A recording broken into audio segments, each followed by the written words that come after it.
Junpei rushed to the door. Desperately, he grabbed hold of the doorknob. Ow! It was cold, beyond cold. Merely touching it was painful. The doorknob had been frozen solid. They quickly deduced that the pipe next to the door had ruptured. Water released by the rupture had hit the door and frozen instantly. Santa shoved Junpei aside and pounded against the door. Hey, Lotus! You're out there, right? Open the door! She wasted no time in responding. What do you want? What's going on? The door won't open. Try opening it from that side, please. Fine. If you say so. Hold on. Soon they could hear Lotus on the other side of the door.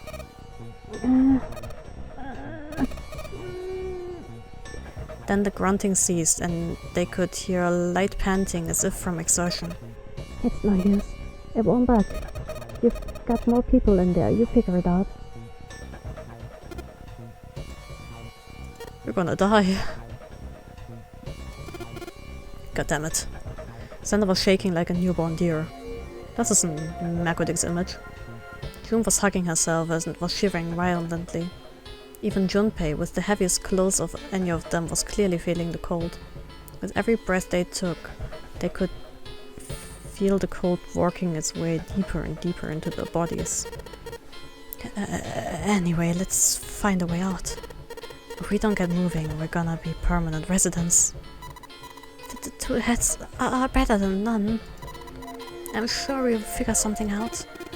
Yeah, you're right. Let's just take a good look around this room, okay? Right. They pushed in close to one another and began to search. There's some frozen meat up there. Looks like pork. Huh? What's this? It looks like a tag or something. Ew. Junpei, is there a slip of paper in that meat? I think there's something written on there, but I can't read it like this.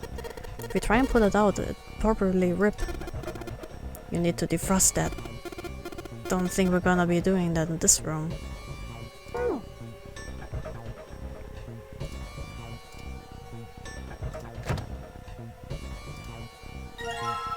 Dry ice. Dry ice? Could you make that stuff cause an explosion if you seal it in something that's airtight? Explode? Yeah, didn't you do that in school? You should never underestimate the power of expanding gas. Ah, spannend. Junpei picked up the dry ice with his sleeves so as to avoid burning himself. Dry ice is just frozen carbon dioxide, right? Yeah, it is. I wonder how warm it has to get for it to turn back into gas again. Hell if I know. How's it gonna help us anyway? Oh well, I figured we might be able to use it to get out of here. They were about to move on when June spoke up. Carbon dioxide's sublimation point is minus 109 degrees. Any warmer than that and it'll turn into gas. Any lower and it becomes solid. Junpei looked at her dumbfounded. How do you know that? Teehee. Despite my looks, I'm the the queen of random knowledge. Looks bad to mess up when you're showing off.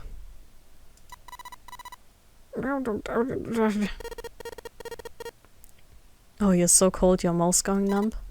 F. Red 5. You're just doing that on purpose, aren't you? June giggled and did her best to hide her guilt. At least she was still feeling good enough to joke around, Junpei told himself. Come on guys, don't you think that's kinda weird? I wonder why it doesn't turn into a liquid first. Santa was now shivering at an astounding rate, but his curiosity seemed unaffected. Junpei, however, was not in the mood to discuss science. He wanted out of the freezer now. It did strike Junpei as rather odd. It did seem rather odd to Junpei, and he couldn't help but think about it. June answered. But it can turn into a liquid. Carbon dioxide turns to liquid if you put it under high enough pressure. But at 1 atmosphere, normal air pressure, it won't turn into a liquid, right? That's right. Instead of melting, it'll do what's called subliminating and change immediately from a solid state to a gaseous one. See, that is weird. What is a liquid between 32 degrees and 212 degrees Fahrenheit? So why isn't that the case for carbon dioxide? Jim replied with an answer that stunned both of them. There's a kind of ice that doesn't turn into a liquid when it goes above 32 degrees. I heard about it. Its melting point is 96 degrees. Ice with a melting point of 96 degrees. You mean there's water that freezes at 96 degrees? Yeah. Well, you could also look at it as ice that won't melt until it's 96 degrees. Water that freezes at 96 degrees. Ice that won't melt until it's 96 degrees. Junpei was cold as hell, but this was too interesting to ignore. He did his best to warm up by rubbing his arms and stamping his feet, then put the question to June. So what's this ice with a melting point of 96 degree called? It's called... I heard it's called Ice 9. Ice 9? Originally, Ice 9 was a made-up substance invented by a science fiction author. But recently scientists have discovered that such a substance actually exists. Wait, hold up. So this is this thing called Ice 9? Or is it water? Like I said, if the ice is over 96 degrees, it'll be liquid. If it's under that, it'll solidify. So you could think of it as a polymorph of H2O. Here, think of it like diamonds and graphite. They're both made of carbon, right? But depending on the structure of the crystallization, the hardness and structure are completely different. So you're saying normal water and this Ice 9 are like that? Yep. This is verwirrend. She wasn't finished. Have you heard the story about the crystallization of glycerin? For 150 years after the discovery of glycerin, people cooled it, warmed it, and did all sorts of things to it. But whatever they did, it never crystallized. However, one day in 1920, some glycerin that was en route to England by ship was discovered to have crystallized during the trip. Naturally, scientists worldwide wanted to research this new crystallized form of glycerin and began asking for samples of the seed. This is an edutainment game. A seed is of course a sample of the originally crystallized substance. With a seed crystal, further crystallization of glycerin would be a simple matter. However, something very strange happened.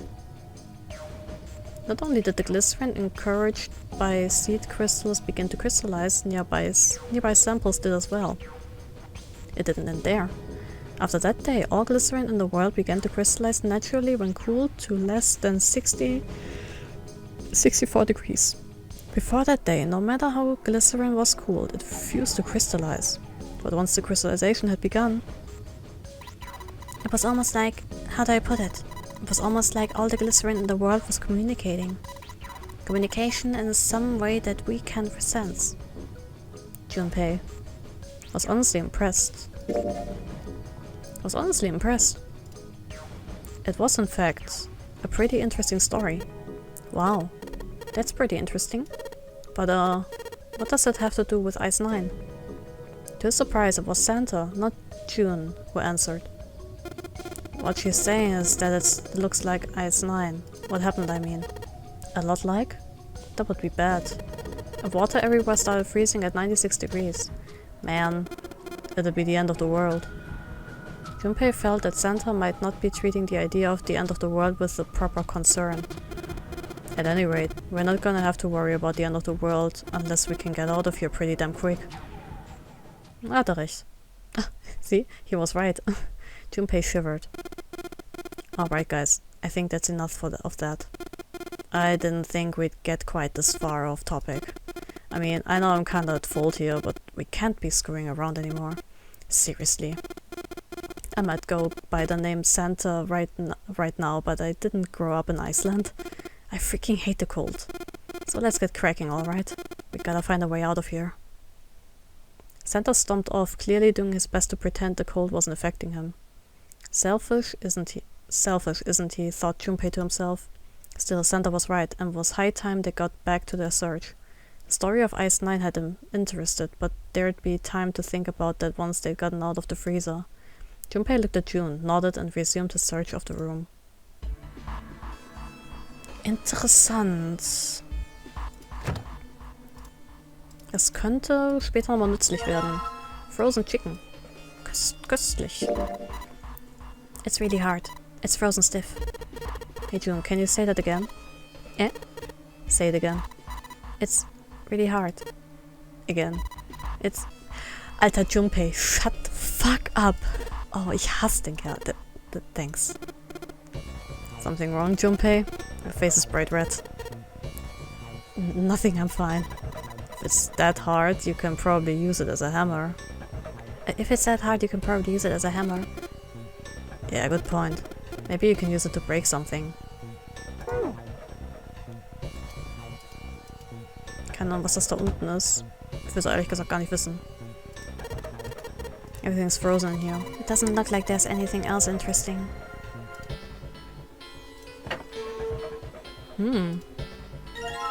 Sturdy rope. It's a rope. Well, we could use it to attach something to something else, I suppose. Spannend. Water bottle. A water bottle. Yeah, but it is. That's it? Okay. There isn't anything else here that looks useful.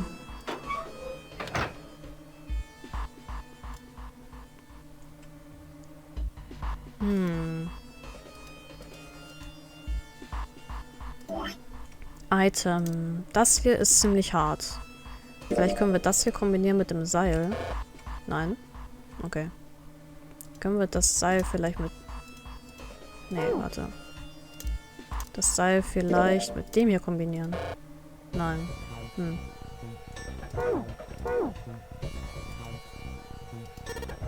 No good. I can't hit it hard enough to break it. Maybe it just needs more of a shock, you know? More of a shock.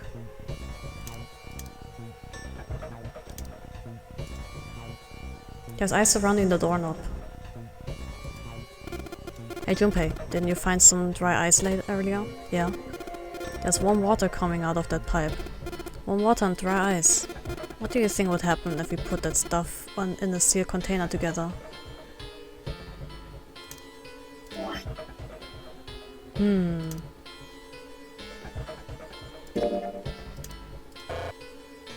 No.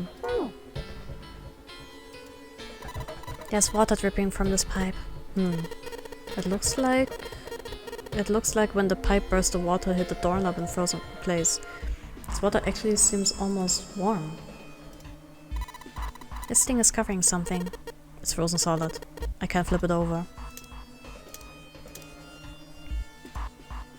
There's warm water flowing from the pipe.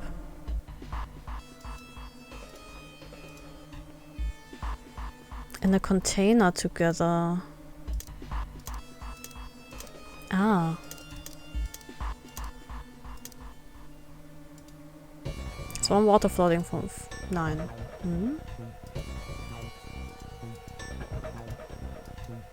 It's a thin pipe.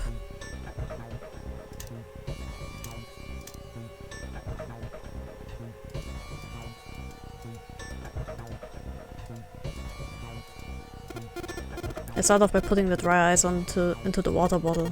The dry ice is just too big. Well, you gotta figure out a way to make it smaller then, don't you, genius? Ah, I see what you want me to do.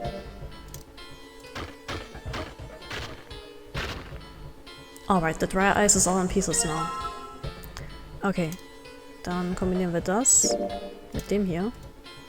I'm gonna put these pieces of dry ice into the water bottle. Water bottle with dry ice in it. There's warm water flowing from the pipe. There's ice surrounding the doorknob.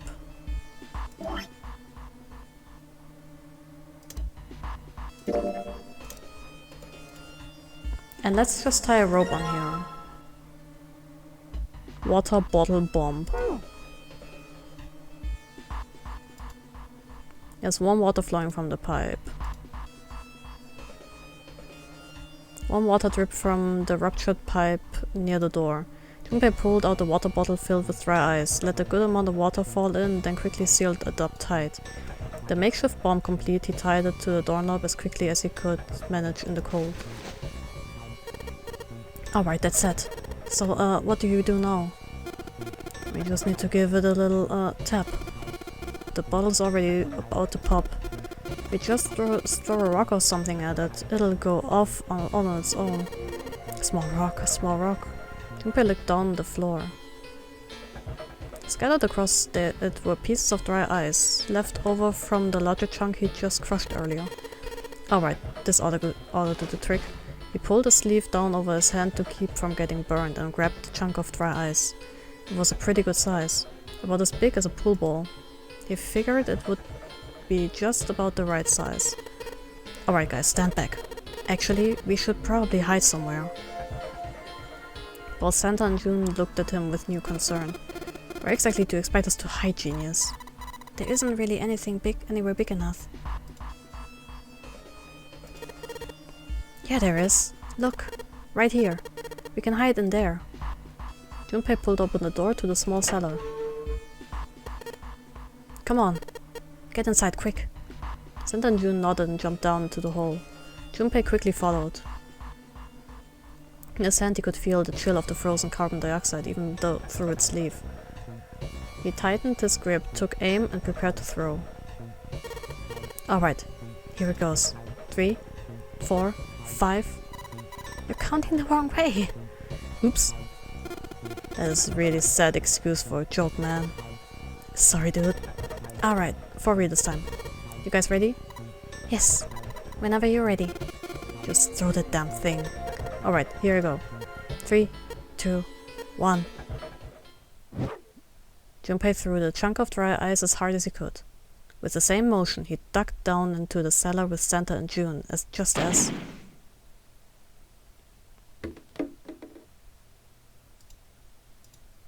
Junpei leapt out of the cellar and ran to the door. Jumpy! The ice on the door! Is it gone? Yeah, it's gone. The blast must have shattered it. Yes, alright, let's see if it opens. Junpei grabbed the knob and pushed with all his might. Oh, thank God. The door gave way easily, and all three of them tumbled out of the freezer at once. Hooray! We're out! June, relieved, collapsed onto the floor. Move! Santa shoved past Junpei and ran straight to the grill, which he immediately grabbed. Ow! God damn it, hot, fuck! He proceeded to kick the grill in a futile but amusing fit of rage. But where was Lotus? It took Junpei only a moment to find her. She was sitting on the counter, idly scratching her chest. Welcome back. I was starting to get tired of waiting for you guys. With a great yawn, Lotus lowered herself off the counter. Junpei clenched his teeth and walked toward her. What were you doing? What do you mean what I was doing? What was I doing? I was waiting. You were gonna die. Oh yeah? But you didn't, so everything worked out alright, didn't it? Lotus, ich mag dich eigentlich. Mach das nicht. What the hell? Just kidding. It might not look like it, but I was really worried. Don't give me that crap. I'm telling the truth. I mean, if you died, then I'd be in trouble too. If you died, then I'd be stuck here, and I'd die too. See? I did all I could. I even looked around to see if there was anything I could use to pry open the door, but I couldn't find anything. So all I could do was wait. I mean, what else did you want me to do? Call the cops? It was true that there wasn't much she could have done, but something about her tone. Junpei gritted his teeth. Fine. But there's one thing I have to ask you. What's that? You didn't close the door, did you? What? You think I closed the door on you? Why would I do something like that? It closed on its own. I told you before, if you die, then I die too.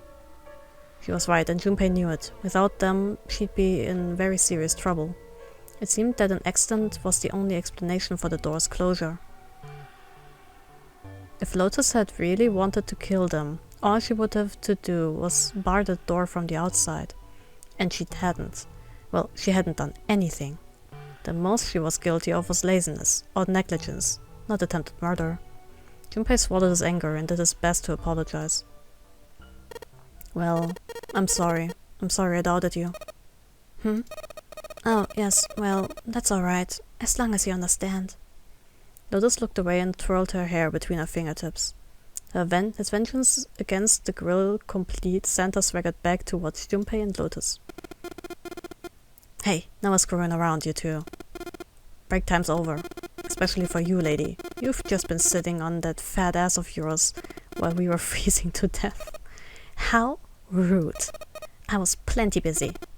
Yeah. How about you put all of that energy into something besides bitching? Let's go. Okay, wir haben Fleisch und wir haben einen Grill. Unser Öl ist weg. Sniff, sniff. Guess I'll put the meat on the grill. Hey, what are you doing? What are you going to do if the paper burns? Come on, it'll be fine. I mean, it's not like it's gonna burn right away, right? You just gotta keep an eye on it, and the paper will be fine. Well, they can argue all they want. I'm gonna keep an eye on this pork. Cool, looks like it's about time. I'm gonna try taking the paper out. Jumpy, be careful.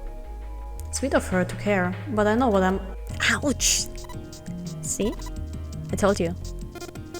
Hey, what the hell are you doing? Hurry up and take the paper out. It's not coming out. This thing's frozen stiff. I can't get it out.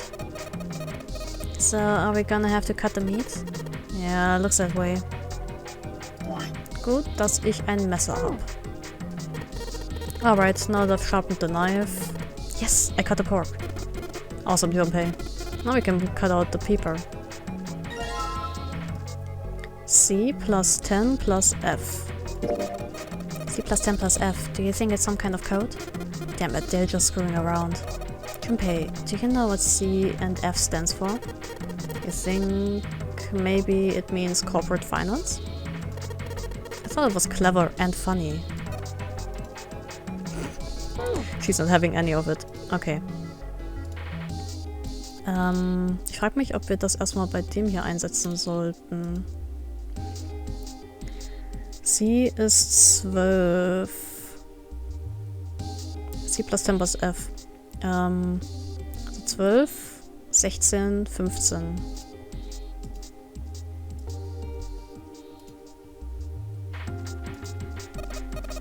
Here's probably what you're supposed to enter, to use to enter the password. Maybe if you put in the right number, it'll open the oven door. Junpei, maybe that note you found earlier. Yeah, I know. Do you know how to enter those numbers? I think E is for enter and C is for clearing.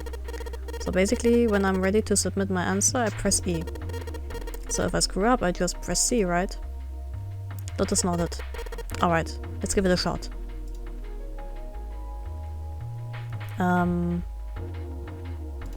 12, 16, nein, halt, stopp. Warte mal. Huh? This is weird. Huh? You're just punching in random numbers, aren't you? Maybe if you just enter it like it said in the hint. Ah, shut up. Just shut up. Pork note. Warte mal. C plus 10 plus F. Nee, minus. Plus F, plus F. C plus 10 plus F. Okay.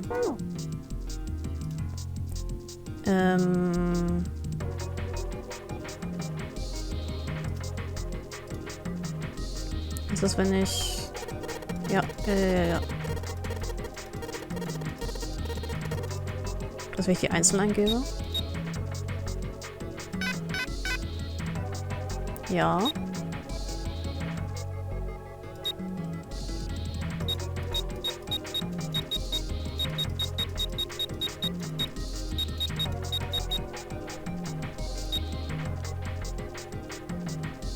C plus 10 plus F.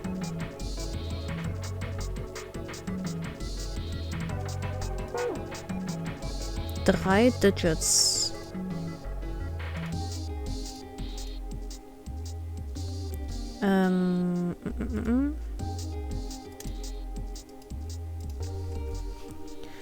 Also 12. Plus 16. Plus 15. Das sind 18, 28. 38. 43. Stimmt das?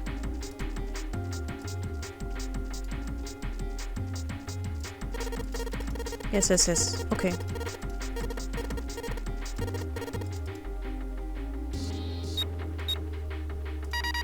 Okay. Sounds like metal is falling. Well, I guess it went well. Yeah. The door opened. Good job, Junpei.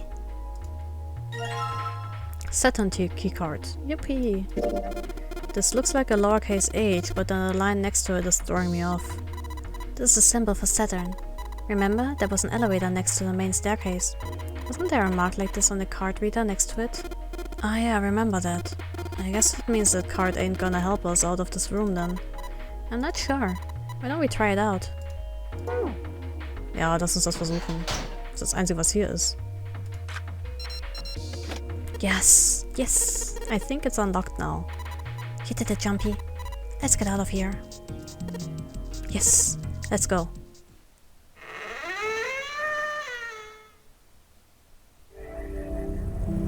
You found it!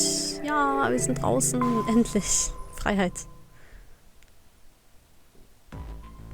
They stepped out of the kitchen and into a hallway that looked rather familiar. A metal grate stretched from wall to wall. Beyond it were two elevators in the entrance to the kitchen.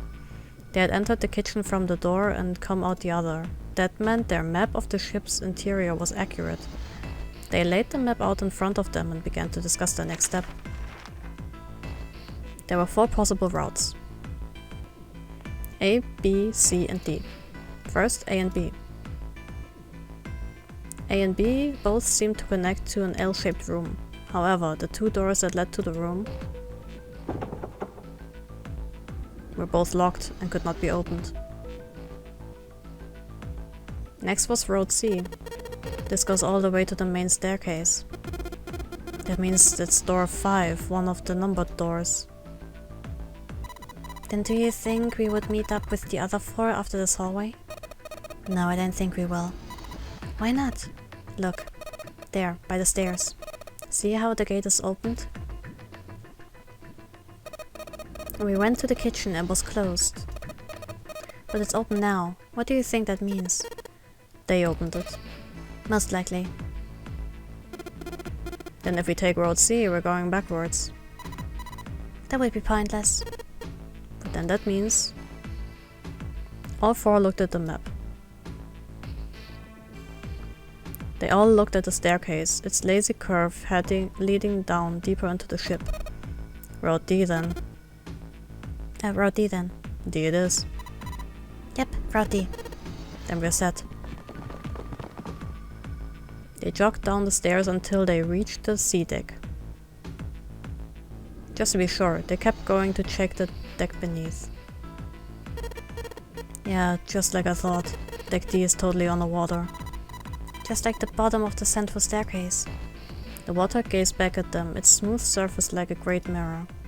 As ominous as it was, Junpei took at least some comfort from the fact that the level hadn't gone up much since the last time he'd seen it. They turned back to C deck. It didn't take them long to find the 2 elevators in front of the stairs.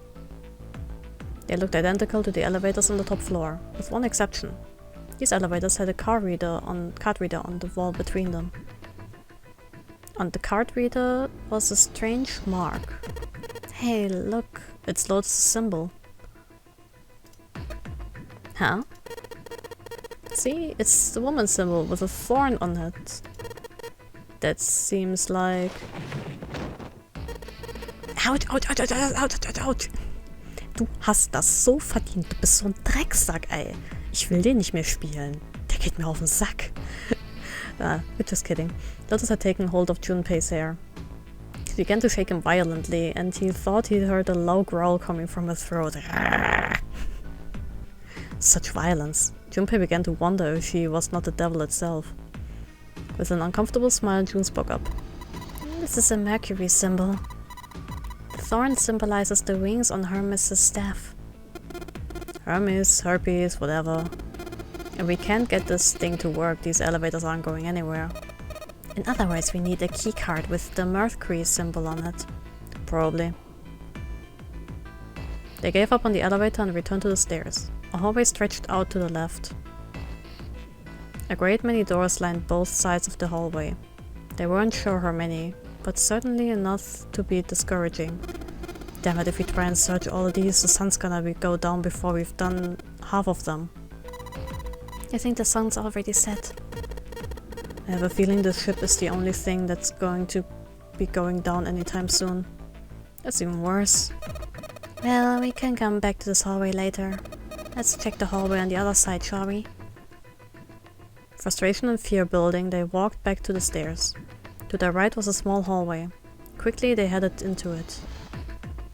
It was approximately the same size as the alcove in front of the stairs. The hallway led toward the stern, and at its end was a set of double doors. Let's open it. Junpei nodded and grabbed the one closest to him. He gave it a small tug, and felt it move. It was unlocked.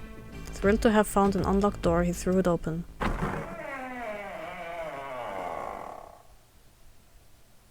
Junpei didn't know what to make of what he saw. Was ist das?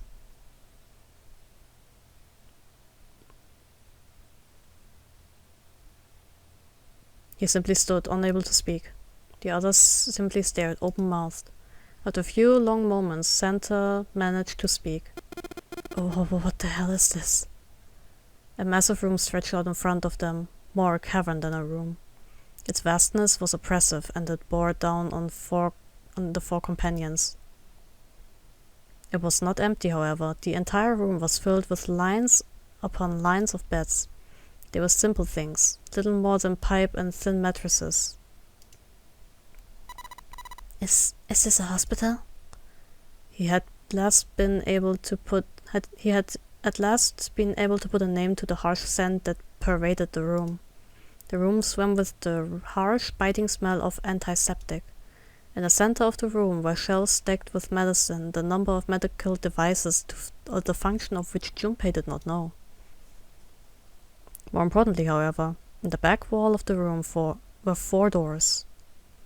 3 of them were emblazoned with large single-digit numbers that made with thick red paint. The door on the left was labeled 3. The second door from the left had no number, but the third had been given a 7. And the rightmost door had an 8. There could be no doubt. They were numbered doors.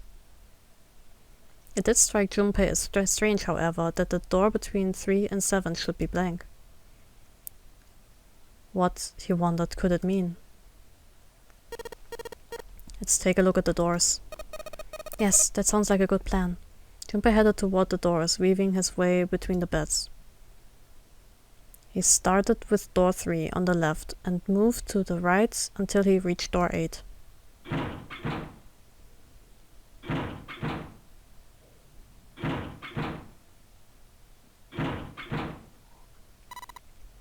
It's no use. Well, of course. If it was that easy to open these doors, what would be the point of the Nonary game? We have to activate the red or the numbered doors won't. Wait a minute. What's wrong? Look, the display on the red. There's nothing on it. Huh? Don't you remember? The red at the central staircase? If no one was inside, it said vacant. Oh yeah, you're right. But this one... There's nothing on it, right? I wonder if it's broken. Only one way to find out.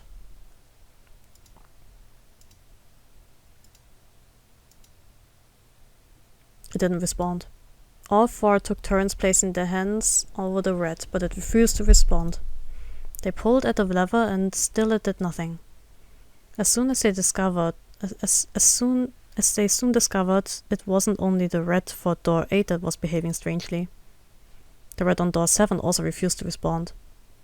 And door 3 was similarly silent. None of them would respond. What did it mean? Haha, I knew it. They're broken. Zero sure sucks at maintenance. No, that's impossible. Do you really think Zero, who prepared all of this, would make such a stupid, simple mistake? Maybe, but that doesn't explain why the sting ain't working. It was at that moment that they heard a voice from behind them. Lästert ihr über mich? I believe the bottom of the device has been removed. They spun around to see... Snake! But it was more than just Snake. Snake! Snake! Ace, Clover, and Seven quickly filed into the room as well. Although they were glad to see one another, it wasn't terribly surprising that they had. If it had been the other party who'd opened the gate in front of the kitchen, it wasn't unreasonable that they'd bump into one another eventually. The rest of Snake's team, however, did look rather surprised. How? How did you end up here? After a moment of silence and surprise, everyone suddenly began to talk, desperate to exchange information. They talked about the rooms they'd been through and how they'd ended up in the same place. Of course, none of it was very useful information, but it hardly mattered. They were happy to simply see one another again. Although the level of cheer varied greatly from person to person, each one of them was wearing some manner of smile. Almost as though they had already forgotten about the death of the ninth man. No, thought Junpei. Perhaps that wasn't it. Perhaps thoughts of his death were what drove them to smile at one another. Not in a morbid or hateful way. No, the ninth man had died. But they were still alive, and that was something to be happy about. A sort of simple, uncomplicated joy, Junpei thought. The joy of being alive. Still alive. He felt sorry for the ninth man, but more than anything, Junpei was just happy to be alive.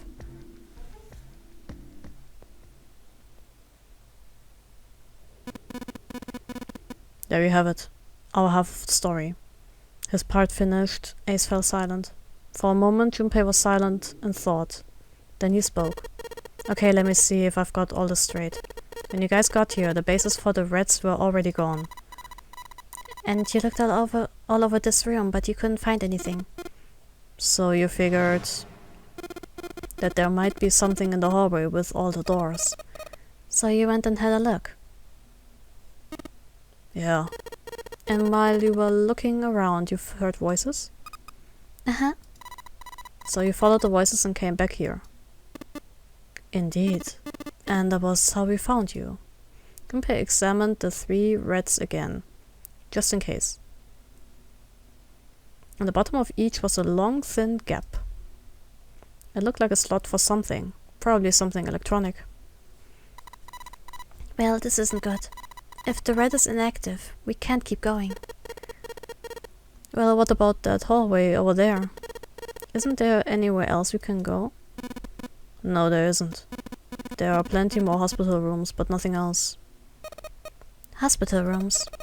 That's what's behind all these doors? Yes. There are a number of individual rooms in addition to this large one. There was a door at the end of the hallway, but it was locked. There was an astrological symbol engraved near the keyhole, however. I was able to get a good feel of it. I believe it was the symbol of Jupiter. Not again. Those goddamn things are everywhere. I wonder what they all mean. For a moment everyone was silent, deep in thought. While we're asking what things mean, what's the deal with this room? I mean, I thought this was a cruise ship, but I can't imagine a cruise ship would have a hospital like this. Of all people, it was Seven who answered, and with calm confidence. Well, I figured it's probably a hospital ship. Chances are, it's the gigantic. The gigantic? Junpei looked confused. So did everyone else. What is this gigantic? Seven knit his brows for a moment, then began to explain. The gigantic. He explained that she had been that she had been a sister ship to the Titanic, built in the early 20th century. The Titanic had two sister ships who were identical to one another in nearly every aspect. The Gigantic was said to be one of them. She was initially intended to be a passenger liner like the Titanic, but soon after the ship was launched, the First World War began, and she was pressed into duty by the British Navy as a hospital ship. Sometime later, the Gigantic was damaged by a German mine in the Aegean Sea. She managed to run around after the incident and consequently was not sunk. What then happened to the Gigantic after her fateful encounter in the Aegean Sea? One theory ran that a man named Lord Gordane purchased her. Lord Gordane, it seemed, had been one of the few survivors of the Titanic tragedy, and that trauma had turned him into an obsessive collector of all things related to the Titanic. As his obsession deepened, he began to desire the Titanic itself. That, of course, was impossible. The Titanic lay at the bottom of the Atlantic Ocean. The Gigantic, however, had not suffered such a dire fate, and as she was identical to her sister ship, she caught Lord Gordane's eye. So you're saying this Lord Gordon bought the ship? Yeah, at least I think I am. It's impossible. No way we are on some boat that's almost 100 years old. Pipe down, just pay attention. What, that's it? Well, have you got any proof? Proof? Proof that the ship really is a Gigantic. Well, the ship's got stuff that's like the Titanic and the hospital ship. So I just figured... Oh, for goodness, don't tell me that's your only reason. No, I've got more. Like? Well, I mean... Seven looked around desperately, doing anything to avoid meeting Lotus' piercing stare. He scratched his head for a moment, then gave up. Finally, he opened his mouth. I don't know. Lotus sighed and shook her head. I guess your memory isn't back yet, is it? Yeah, sorry about that. Hey, wait a minute. Memory isn't back? Junpei was, he felt, legitimately shocked by what seemed to be new and very important information. Everyone else, however, seemed unimpressed. In fact, they all looked at Junpei as though he had said something very strange. He decided to revise his attitude for the next question. Wait, was I the only one that didn't know? Everyone nodded. Why? Oh yeah, I guess I didn't tell you, huh? I told the rest of them before I ran into you on the stairs. I told them I couldn't remember a damn thing from before I woke up. What? Then, almost as if to save Junpei from further embarrassment,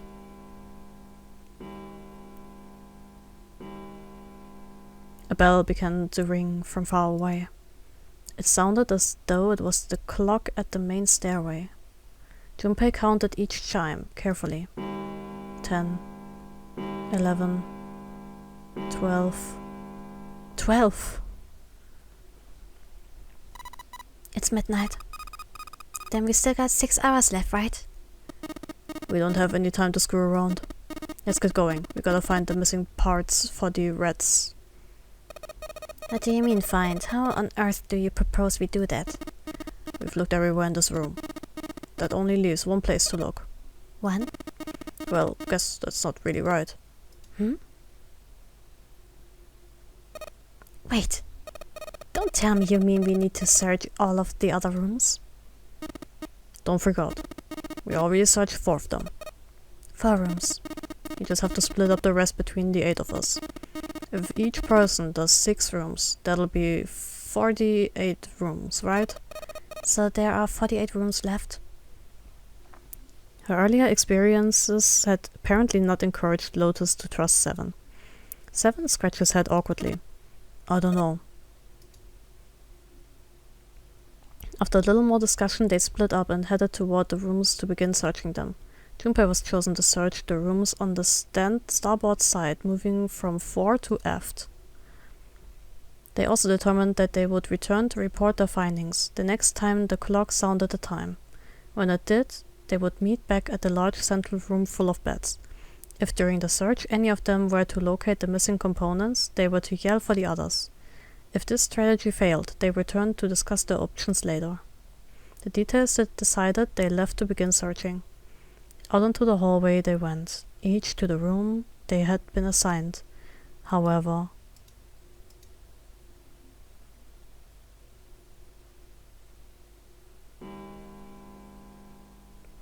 from far away, Junpei heard the bell ring. It did so only once. It was 1 a.m.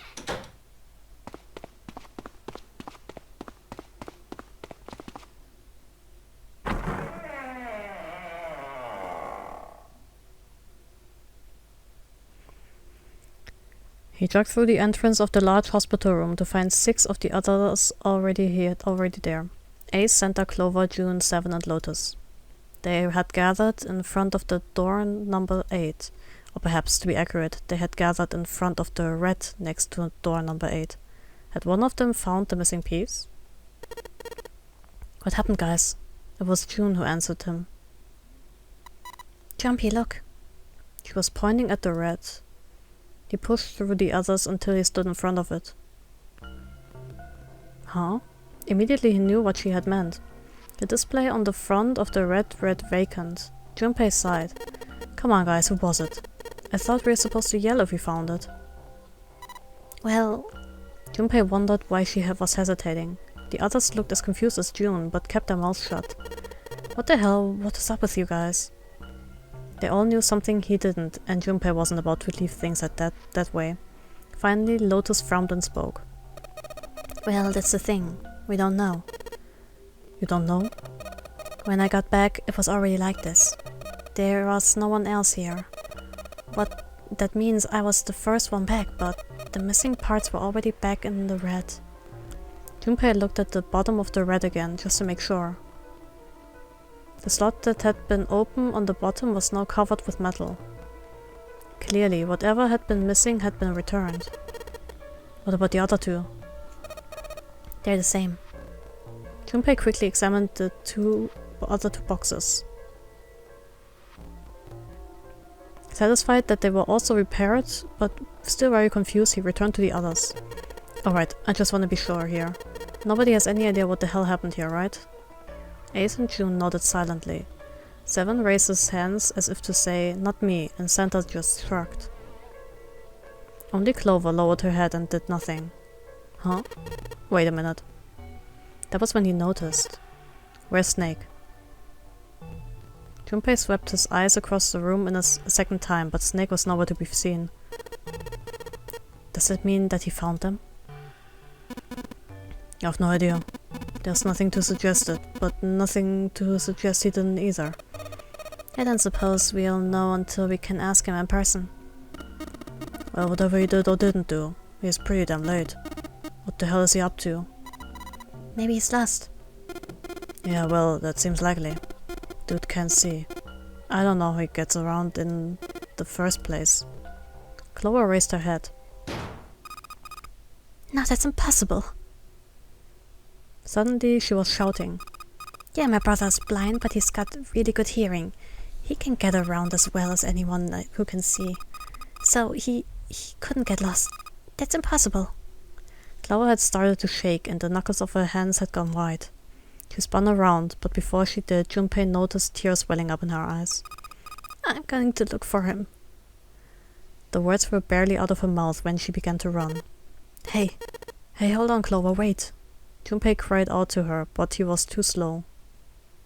She kept going, and before anyone else could react, she was gone. Damn it! What should we do now? Well, the red is working now. No, we're not leaving 2 people behind. We should go look for them. Oh man, this ain't good. Ah yes, what an excellent idea. We just wasted a bunch of time looking for some piece of electronic junk. Now let's waste some more by looking for a couple of idiots. Then remain here if you must, but there's no time. We've only 5 hours left.